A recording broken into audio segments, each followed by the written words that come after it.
Jeudi 9 juillet, Camilla Parker Bowles et le prince Charles ont visité plusieurs usines qui pendant le confinement n'ont pas cessé leur activité. L'occasion pour la duchesse d'opter pour un look monochrome très élégant. Camilla et Charles reprennent du service.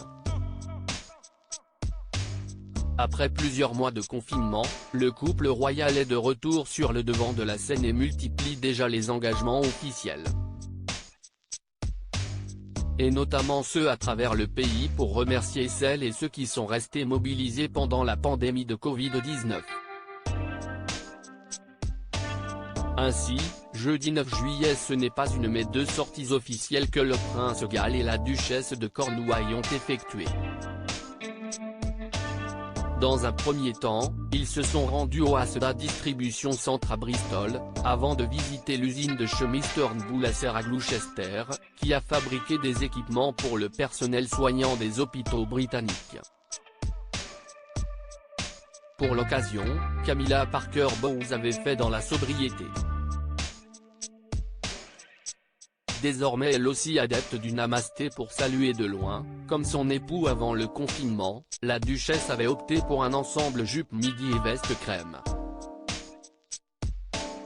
Un ensemble qu'elle avait accompagné d'une paire d'escarpins couleur camel.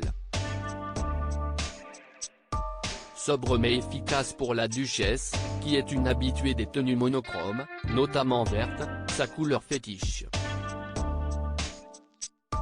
Une duchesse décontractée pendant le confinement, un retour également des tenues plus officielles, elle qui pendant le confinement a volontiers craqué pour des jeans, des blazers et des chemises plus décontractées que les vêtements qu'elle porte pour ses sorties officielles. Notamment pour son apparition surprise avec Kate Middleton à l'occasion de la semaine de l'hospice des enfants, quelques jours après avoir fait fi du confinement pour se rendre avec le prince Charles dans un hôpital de Gloucestershire.